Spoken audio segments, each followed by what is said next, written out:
एतत् समष्टि उपहितं चैतन्यम वैश्वानरो विराट इति उच्यते। मतलब इन स्थूल शरीरों की समष्टि से उपहित, एतत् समष्टि उपहितम मतलब इन स्थूल शरीरों की समष्टि से उपहित जो चैतन्य होगा उसे वैश्वानर या फिर विराट कहा जाएगा। वह वैश्वानर या फिर उसे विराट कहेंगे। वैश्वानर मतलब विश्व के सभी नरों का जो, प्राणियों का जो अभिमानी अधिष्ठाता है, इसलिए उसको वैश्वानर कहेंगे। और नाना रूपों में जो है आगे बता रहे हैं कि सर्व नराभिमानित्वात् द्विविधम राजमानत्वाच्च, सभी नरों के, विश्व के सभी प्रकार के नरों के, प्राणियों का अभिमानी माने अधिष्ठाता होने से इसको वैश्वानर कहेंगे। और नाना रूपों में मतलब देव में, मनुष्य में, पशु में, नदी, पहाड़, समुद्र आदि के रूप में विराजमान, राजमान होने के कारण इसको विराट कहेंगे, इसे विराट कहा जाएगा। ठीक है। और कह रहे हैं कि अस्य ऐसा समष्टि ही, इसकी यह जो समष्टि है, यह स्थूल शरीरम अन्न विकारत्वात् अन्नमय कोशः। ठीक है। इस वैश्वानर या विराट की उपाधिभूता स्थूल शरीरों की यह जो समष्टि है, यह इसका स्थूल शरीर है। और अन्न का विकार होने के कारण, क्योंकि यह अन्न से पोषित होती है, पुष्ट होती है, इसलिए यह क्या है, अन्नमय कोश है। ठीक है। अन्न का विकार होने के कारण यह अन्नमय कोश है और अन्नमय है। और ठीक है, कोश के समान आत्मा का आच्छादक होने के कारण यह अन्नमय कोश कही जाती है। कोश के विषय में हमने पहले ही बात करी थी। ठीक है। और फिर कह रहे हैं कि स्थूल भोगायतनत्वाच्च, और स्थूल भोगों का आयतन होने के कारण, क्योंकि यह स्थूल शरीर है इसलिए भोग भी स्थूल शरीरों का ही करेगा, स्थूल वस्तुओं का ही करेगा। सूक्ष्म शरीर जो है इसलिए वह स्वप्न में भोग करता है, क्योंकि वह सूक्ष्म है।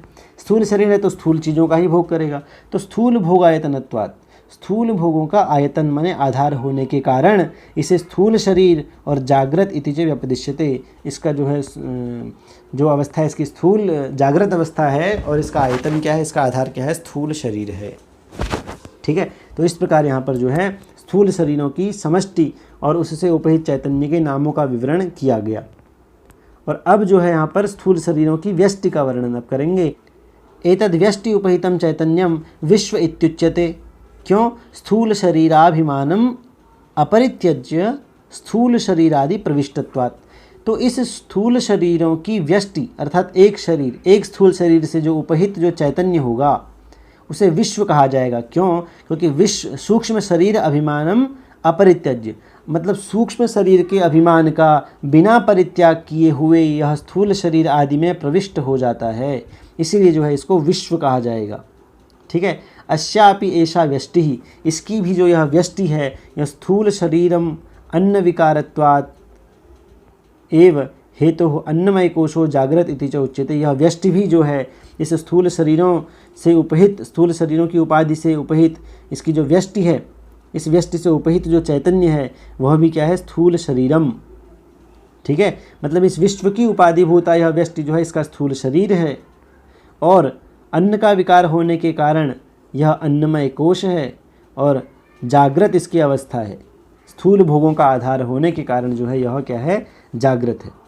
अब इस विश्व को जरा एक बार समझ लेते हैं। स्वामी रामतीर्थ ने इसके विषय में बहुत अच्छा समझाया है। वो कहते हैं कि सर्वथा विश्व शरीर वर्तित्वात् विश्व इत्युक्तम भवति। मतलब वो कहते हैं कि जीव की जो है तीन उपाधियाँ होती हैं। सुषुप्ति और मूर्छा आदि में अज्ञान मात्र उपाधि होता है। स्वप्न में जागृतकालीन वासनाओं से बना हुआ लिंग शरीर जो है, सूक्ष्म शरीर जो है वह उपाधि होता है। और जागरण में, जागृत अवस्था में सूक्ष्म शरीर से संश्लिष्ट जो स्थूल शरीर है वह उपाधि बनता है। ऐसा होने से जीव जो है पूर्व उपाधि से विशिष्ट हुआ, मतलब पहले जितनी भी उपाधियाँ आई थी उन उपाधियों से विशिष्ट होते हुए, उपहित होते हुए उत्तरोत्तर उपाधि में जो है प्रवेश करता रहता है, आने वाली उपाधियों में प्रवेश करता रहता है। अतः समस्त शरीरों में प्रवेश करने वाला जो स्थूल भोगायतन के अभिमानी है यह विश्व, इसीलिए इसको जो है विश्व कहा जाता है। मतलब यह शुरू से लेकर एक एक प्रोसेस से चल रहा है, इसलिए हर शरीर से होकर यह गुजरा है। तो विश्व माने अब वेद पढ़ेंगे तो उसमें विश्व शब्द का मतलब सबके लिए, जो अभी लौकिक संस्कृत में सर्वम शब्द जो है, सर्वनाम, सर्वम सर्वनाम जो प्रयोग होता है सभी के लिए, सभी अर्थ में, उस समय पर विश्व शब्द जो है सभी अर्थ में प्रयोग होता था। और इसीलिए क्योंकि यह हर एक शरीर से होकर गुजरा है इसलिए इसको विश्व कहा गया है, मतलब सब में इसकी सत्ता है। ठीक है। कह रहे हैं कि तदानीम एतौ विश्व वैश्वानरौ। तो तो उस समय में मतलब उस जागरण काल में ये दोनों जो विश्व और वैश्वानर हैं, ठीक है, ये दोनों क्या हैं? दिक् माने दिशा, वात माने वायु, अर्क माने सूर्य, वरुण माने वरुण देवता और अश्वभी माने अश्विनी कुमार जो हैं। तो इन 5 देवताओं के द्वारा दिक्, वात, अर्क, वरुण और अश्विनी कुमार, इन 5 के द्वारा जो है क्रमशः नियंत्रित्वेन, क्रमान नियंत्रितेन, क्रमशः नियंत्रित हो रहे हैं जो क्या?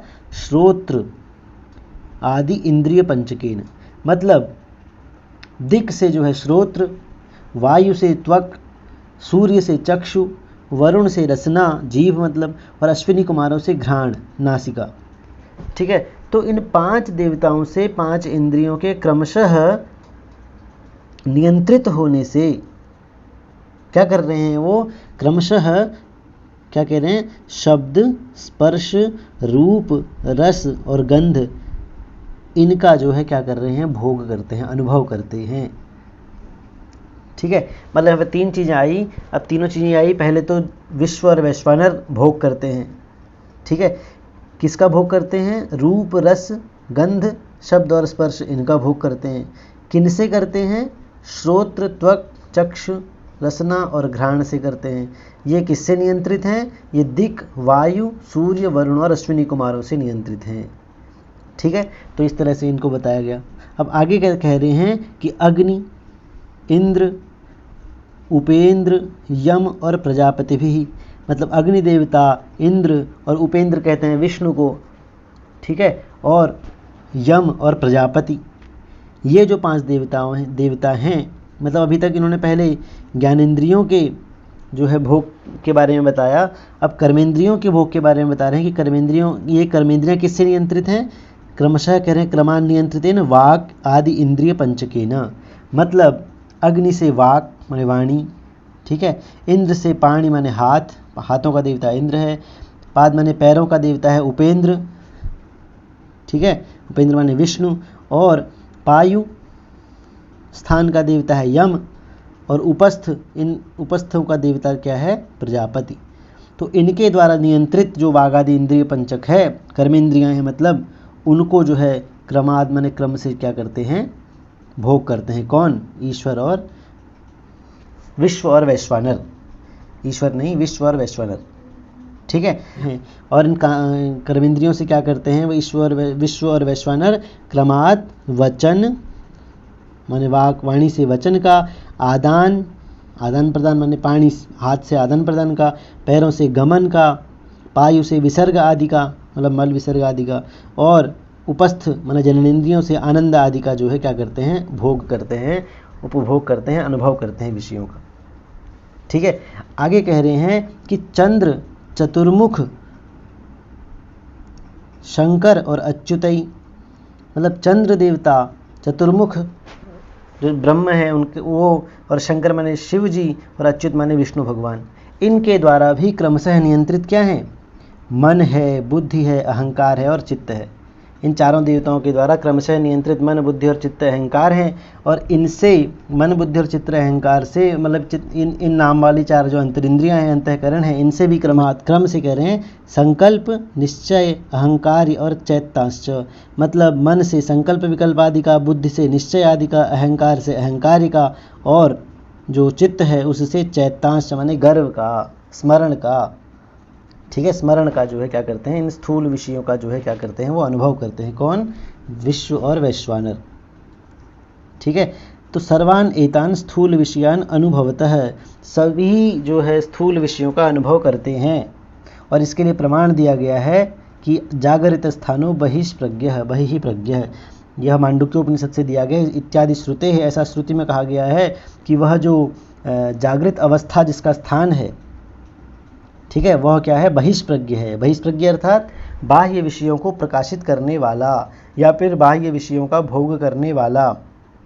ठीक है, तो वह वैश्वानर जो है वह स्थूल विषयों का भोगता है, ऐसा जो है यह श्रुति में जो है कहा गया है, और इसको यहाँ पर प्रमाण रूप में दिया गया। तो 3 चीज़ें यहाँ पर बताई गई कि विश्व और वैश्वानर जो हैं वो ज्ञानेंद्रियों के विषयों का भोग कैसे करते हैं, कर्मेंद्रियों के विषयों का भोग कैसे करते हैं, और जो अंतःकरण के जो 4 मन बुद्धि चित्त अहंकार हैं उनसे उनके जो विषय हैं उनका भोग कैसे करते हैं, तो इसका वर्णन जो है यहाँ पर किया गया।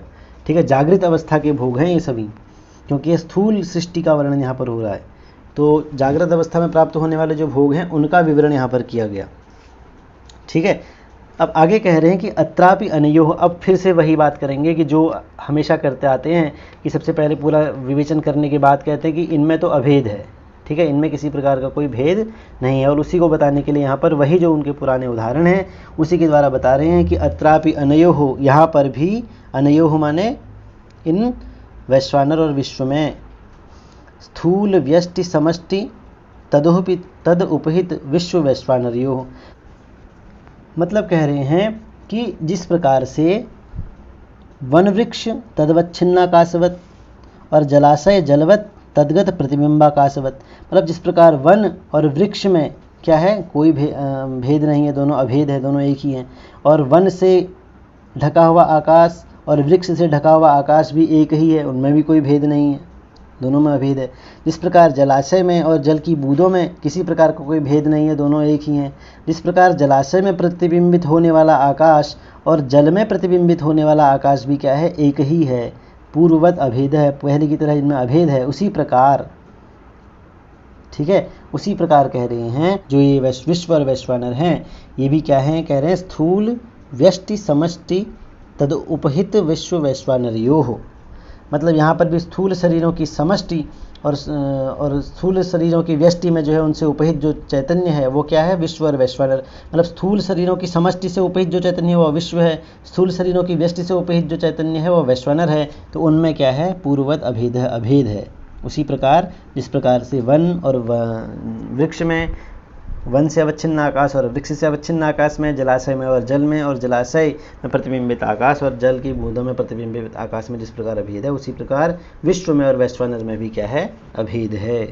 तो कह रहे हैं कि एवं इस प्रकार से पंचीकृत पंचभूतेभ्यः, इस प्रकार से पंचीकृत 5 भूतों से, 5 महाभूतों से क्या हुआ, स्थूल प्रपंचोत्पत्ति, स्थूल प्रपंच की, स्थूल सृष्टि की उत्पत्ति होती है। ठीक है, अब आगे क्या बता रहे हैं, आगे कह रहे हैं कि जो हमने अभी तक जो कारण सृष्टि, सूक्ष्म सृष्टि और स्थूल सृष्टि की जो उत्पत्ति का वर्णन किया, अब इसके बाद कह रहे हैं कि पूर्वोक्त दृष्टांतों द्वारा ही, जो पहले हमने दृष्टांत बताए थे वही वृक्ष और वन वाले, तो उन्हीं दृष्टांतों के द्वारा अब इन तीनों प्रकार की सृष्टियों की समष्टि का निरूपण कर रहे हैं कि इस तीनों सृष्टियों में भी किसी प्रकार का कोई जो है भेद नहीं है। ठीक है, और इसी बात को कहते हुए यहाँ पे कहते हैं कि एतेषाम स्थूल सूक्ष्म कारण प्रपंचानाम अपि, मतलब ये जो स्थूल सूक्ष्म और कारण प्रपंच जो बताएगा, कारण सृष्टि जो बताई गई, ठीक है, समष्टि ही एको महान प्रपंचो भवति, इन तीनों शरीरों की, इन तीनों सृष्टियों की समष्टि जो एक चीज बनेगी वह क्या कहलाएगा, महाप्रपंच कहलाएगा, महान प्रपंच कहलाएगा। और यह उसी प्रकार कहलाएगा जिस प्रकार यथा अवांतर वनानाम समष्टि एकम महद वनम भवति, जिस प्रकार वृक्षों का समूह जब हम समष्टि रूप में कहना चाहते हैं तो वन, और वनों का भी जब हम एक समष्टि रूप में कहना चाहते हैं तो हम बोलेंगे एक विशाल वन, एक महान वन। ठीक है, या फिर कह रहा है जिस प्रकार अवांतर जलाशयानाम, जल की बूंदों का समूह जलाशय, और अनेक जलाशयों का समूह यदि हम उसको समष्टि रूप में कहना चाहेंगे तो हम क्या बोलेंगे, उसको महान जलाशय, एक बहुत बड़ा जलाशय बोलेंगे। उसी प्रकार जो है स्थूल सृष्टि, सूक्ष्म सृष्टि और कारण सृष्टि जो है प्रपंच माने सृष्टि, इनको भी यदि हम समष्टि के रूप में बोलना चाहेंगे तो क्या बोलेंगे, महाप्रपंच बोलेंगे या महासृष्टि बोलेंगे। ठीक है, और ये भी क्या है, कह रहे हैं इनमें भी सब में अभेद है, किसी प्रकार का कोई भेद नहीं है। इतद उपहितम वैश्वानरादि ईश्वर पर्यंतम। ठीक है, इनमें भी कह रहा है कि इन तीनों सृष्टियों से उपहित होने वाले जो चैतन्य, जो ईश्वर है, हिरण्यगर्भ है या वैश्वानर है, ये भी क्या है, वस्तुतः क्या है, एक ही है। चैतन्यम अपि अवांतर वन वच्छिन्न आकाशवत अवांतर जलाशय गत प्रतिबिंब आकाशवत च एकम एव। ये भी जो है विश्वानर और हिरण्यगर्भ और ईश्वर, ये भी वस्तुतः एक ही हैं। उसी प्रकार जिस प्रकार भिन्न भिन्न वनों से अवच्छिन्न होने वाला आकाश वस्तुतः एक है, एक ही आकाश है और उस भिन्न भिन्न जलाशयों में प्रतिबिंबित होने वाला आकाश वस्तुतः एक ही आकाश है, उसी प्रकार जो है वैश्वानर से, हिरण्यगर्भ से और ईश्वर से उपहित होने वाला जो चैतन्य जो ब्रह्म है वह भी एक ही है, वह अलग अलग नहीं है। ठीक है, तो इस प्रकार यहाँ पर अभेद दिखला दिया। अब आगे कह रहे हैं कि आभ्याम, यहाँ पर जो है ऐसा यहाँ पर प्रतीत होता है कि जो महाप्रपंच है, मतलब जो महान सृष्टि के बारे में यहाँ बताया गया, और उस महासृष्टि से उपहित जो चैतन्य है वो एक दूसरे से भिन्न है, ऐसा लगता है। ठीक है, तो अगर ऐसी प्रतीति होती है, पहले तो अभेद बतला दिया उन्होंने, लेकिन अगर प्रतीति ऐसी होती है तो कह रहे हैं कि प्रपंच में और चैतन्य में भेद होने पर जो एक महावाक्य है छंदोग्योपनिषद का कि सर्वम खलविदम ब्रह्म, कि सब कुछ असल में ब्रह्म ही है, तो इस श्रुति के साथ जो है विरोध हो जाएगा, क्योंकि श्रुति कह रही है कि सर्वम खलविदम ब्रह्म और लग रहा है कि महाप्रपंच और ब्रह्म में, मतलब चैतन्य में भेद है, भिन्न है एक दूसरे से, तो विरोध हो जाएगा। तो इस विरोध का निवारण करने के लिए यहाँ पर बता रहे हैं कि आभ्याम महाप्रपंच तद उपहित चैतन्याभ्याम तप्ताय पिंडवत अविविक्तम सद अनुपहितम चैतन्यम सर्वम खलविदम ब्रह्म इति महावाक्यस्य वाच्यम भवति विविक्तम सल्लक्ष्यमपि भवति। ठीक है, कह रहे हैं कि स्थूल, सूक्ष्म और कारण प्रपंचों की समष्टि रूप यह जो महाप्रपंच है, आभ्याम महाप्रपंच, और तद उपहित चैतन्याभ्याम, और उससे उपहित जो चैतन्य है, ये जब अविविक्तम सत, ये जब हमें एक दूसरे से अलग अलग प्रतीत नहीं होते हैं, अलग अलग प्रतीत नहीं होता हुआ जब यह अनुपहित चैतन्य है, तो यह इस महावाक्यार्थ का सर्वम खलविदम ब्रह्म, इस महावाक्यार्थ का क्या बनता है? वाच्यार्थ बनता है। इति महावाक्यस्य वाच्यम भवति। जब यह महाप्रपंच और इससे उपहित जो चैतन्य है, यह जब अविविक्तम, मतलब एक दूसरे से अलग प्रतीत नहीं होता हुआ प्रतीत होता है, जब एक दूसरे से अलग अलग प्रतीत नहीं होता है, एक ही प्रतीत होता है, तो वह इस महावाक्य का वाच्यार्थ कहलाता है। क्योंकि इस महावाक्य को पढ़ने से सीधे सीधे समझ में क्या आ रहा है कि सब कुछ एक ही है, तो हमें भी अलग अलग प्रतीत नहीं हो रहा है, एक ही प्रतीत हो रहा है, तो वाच्यार्थ बन गया। लेकिन जब अलग अलग प्रतीत होगा, विविक्तम सत, जब अलग अलग प्रतीत होंगे ये दोनों, मतलब महाप्रपंच अलग प्रतीत होगा और चैतन्य जो ब्रह्म है वो अलग प्रतीत होगा, तो लक्षार्थ होगा। लक्ष्यम अपि भवति, तो वह उसका क्या कहलाएगा? लक्षार्थ कहलाएगा। किस प्रकार? वही पुराना उदाहरण तप्ताय पिंडवत, जैसे जलता हुआ एक लोहे का गोला है, और जब हमें जलता हुआ लोहे का गोला और आग जो है, मतलब तपाया हुआ लोहे का गोला और अग्नि जब अलग अलग प्रतीत नहीं होती हैं, तो वह वाच्यार्थ कहलाता है। तो हम बोलते हैं कि लोहे के गोले ने मेरा हाथ जला दिया। लेकिन जब हमें वो अलग अलग प्रतीत होती हैं कि लोहे का गोला हाथ नहीं जला सकता, उसमें जो विहित अग्नि है उसके अंदर, क्योंकि वो तपाया हुआ, उससे हाथ जल सकता है, तो हमें अग्नि अलग और लोहे का गोला अलग प्रतीत हो रहा है, तो वह लक्षार्थ बन गया। उसी प्रकार से यहाँ पर भी कह रहे हैं कि जब हमें महाप्रपंच और चैतन्य जो अलग अलग प्रतीत नहीं होंगे, तो वाच्यार्थ कहलाएगा सर्विदम खलविदम ब्रह्म का, और जब अलग अलग प्रतीत होंगे तो लक्षार्थ कहलाएगा। ठीक है, तो एवं इस प्रकार से वस्तुन्य वस्त्वारूप अध्यारूप है, तो वस्तु में, ठीक है, मतलब जो सच्चिदानंद अद्वितीय जो ब्रह्म है, उस वस्तु में अवस्तु, मतलब यह अज्ञान और अज्ञान के कार्यभूत समस्त जड़ समूह जिसका वर्णन अभी तक किया गया, यह जो अवस्तु है इसका आरोप ही, ठीक है, इसका आरोप, वस्तु में अवस्तु का जो आरोप ही जिसका स्वरूप है, ऐसे उस अध्यारोप को जो है, अध्यारोप है, सामान्य ने प्रदर्शित है, उसका सामान्य रूप से अभी वर्णन किया गया। तो इसका मतलब अब विशेष रूप से वर्णन अब किया जाएगा। अभी तो सामान्य रूप से बताया है, अब उसका विशेष रूप से वर्णन करेंगे।